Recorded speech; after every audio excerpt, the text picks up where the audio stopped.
7h25 minutes à l'émission Que l'Outaouais se lève. Évidemment, il y avait un sondage qui disait que 60% des gens au Québec, malgré les intentions de M. Legault, là, quand il était bien optimiste qu'on allait avoir des rassemblements à Noël, 60% des gens qui avaient été interrogés dans le cadre d'un sondage disaient, ben moi finalement, j'aime autant pas en vivre de rassemblement à Noël cette année. Je voudrais pas aller ailleurs, puis je voudrais pas recevoir non plus. C'était assez clair. Mais il y en a encore 40% qui disent, ben voyons donc, j'en reviens pas, particulièrement dans la région de l'Outaouais ici, puis vous avez peut-être certaines raisons de vous questionner. Avec nous pour en parler, il est enseignant de biologie au Cégep de l'Outaouais. Patrick Filion est là. Bonjour Patrick. Bonjour, vous allez bien? Ça va très bien, ça va très très bien. Est-ce que cette décision-là, quand on la regarde avec un œil, un regard scientifique, Oui. ce que nous n'avons pas, la populace en général, mais que vous avez, est-ce que c'est une bonne, une mauvaise décision de la part de M. Legault? Je sais que je ne me ferai pas des amis ce matin, mais je vais dire que c'est une très bonne décision. J'en avais déjà glissé un mot à M. Aubé sur vos ondes il y a quelques semaines, quand on a annoncé justement les possibles rassemblements. Oui, en Outaouais, on fait bonne figure en termes de nombre de cas par 100 000 habitants et tout ça, mais notre système de santé est fragile, puis permettre des rassemblements avec le nombre de cas quand même qui augmente ailleurs dans la province. Donc, si les gens se déplacent, on finirait par avoir des éclosions peut-être un petit peu plus importantes, même ici. Puis, bon, notre système de santé étant un petit peu plus fragile, pourrait rapidement être débordé. Donc, c'est la bonne décision, même si c'est une décision qui est plate. Moi, le premier, là, je vais devoir me priver de rassemblement avec ma famille que je vois une fois par année, parce que je ne suis pas de la région. Donc, c'est triste, je comprends, mais c'est la bonne décision. Alors, c'est la bonne décision côté scientifique. Maintenant, Ouais. quand on dit ça, qu'on interdit les rassemblements, après avoir dit on va les permettre, les rassemblements, j'ai hâte de voir comment les gens vont réagir, si les gens vont vraiment écouter, respecter l'avis du gouvernement. Oui, ça c'est toujours délicat parce qu'il va y avoir un petit peu de confusion, il va y avoir de la frustration, puis je la comprends, mais il faut faire comprendre là, aux gens que, on veut voir ces personnes-là qui nous sont chères, que l'on aime, mais en même temps, est-ce qu'on voudrait les voir 2 semaines plus tard hospitalisés, malades? C'est des choses auxquelles il faut penser, là. Surtout les personnes peut-être les plus vulnérables, personnes un petit peu plus âgées ou qui ont des problèmes soit cardiaques ou respiratoires. C'est mettre ces personnes-là en danger de façon un petit peu inutile.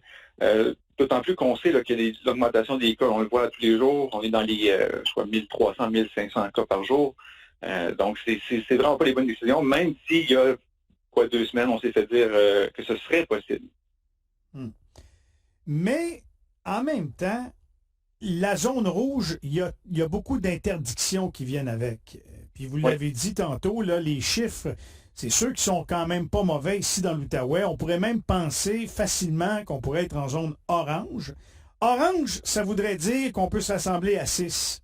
Ça veut dire qu'on peut jouer au hockey à l'extérieur. Ça veut dire que les restaurants peuvent aussi fonctionner. Est-ce que, dans le fond, ce serait si grave que ça, si, mettons, on permettait des rassemblements à 6, entre vous et moi, par boîte à bois, là, j'ai comme l'impression qu'il y en a pas mal qui vont le faire quand même. C'est clair, puis je ne vous cacherai pas que je regarde mes amis sur les réseaux sociaux, puis il y a déjà des gens qui, on va dire qu'ils s'organisent en cachette là, pour se rencontrer de toute façon, que l'on soit en rouge, en orange, peu importe la couleur. Mais est-ce que, même si par exemple nos chiffres nous permettraient peut-être d'être dans une zone orange, est-ce qu'on veut rejoindre les autres régions puis avoir plus de cas, puis effectivement être dans le rouge officiellement? Je pense que si on fait bonne figure, c'est qu'on veut y rester. Donc, je fais appel à la population puis au gros bon sens. Là. Oui, ça pourrait devenir dangereux si on se rassemble quand même en se disant que nous, je dis nous, la région de l'Outaouais, on est moins touchés. Peut-être qu'on ne veut pas justement devenir une zone où il y a plus de décès, plus de cas d'hospitalisation. Déjà, on est en zone orange, c'est bien beau, mais moi, j'ai mes étudiants, étudiantes et collègues qui travaillent dans les hôpitaux, puis déjà la zone COVID à l'hôpital est surchargée, ils sont débordés, ils sont fatigués. Donc, il faut penser à ces personnes-là, parce que si on ajoute des cas COVID, on va dire comme ça, à l'hôpital, il va peut-être avoir moins d'infirmières pour les autres problèmes qui pourraient survenir. Donc, il faut penser à tout ça dans son ensemble. Oui, ce serait facile de dire, OK, on se rassemble, on passe du bon temps en famille, mais rendu, je sais pas moi, le 4-5 janvier, les hôpitaux débordent, puis on perd le contrôle. Parce que bon, ça c'est peut-être un problème de la région aussi. Le système de santé a été peut-être négligé ces dernières années, puis peut-être que ça remonte à plus longtemps. Moi, je suis pas un gars qui est né ici, mais force est d'admettre que notre système là, il est fragile. Donc, on veut pas le surcharger puis qu'il y ait des décès supplémentaires. Là. Donc, oui, on fait bonne figure, mais gardons ça comme ça. Ne forçons pas le destin. C'est triste. Je vous écoute, là, puis j'ai comme une évidence qui me vient en tête. On est 400 000 dans l'Outaouais total, là, dans notre belle région administrative. Là. Il y a 26 cas d'hospitalisation, puis le système de santé y est débordé. Sur 400 000 personnes, 26 personnes sont hospitalisées pour la COVID, puis on ne fournit pas. Oui, je pense que je l'ai dit, là, c'est un petit peu triste. Puis ça n'a rien à voir avec la qualité des services. Les gens que l'on a dans nos hôpitaux sont bien formés et tout, mais c'est peut-être la quantité de personnes. Là, je ne veux pas m'embarquer dans quelque chose que je connais moins, là, mais c'est ça. On est la quatrième plus grande ville en population au Québec, puis on n'a peut-être pas les services là, dont on aurait besoin là, pour une population comme la nôtre.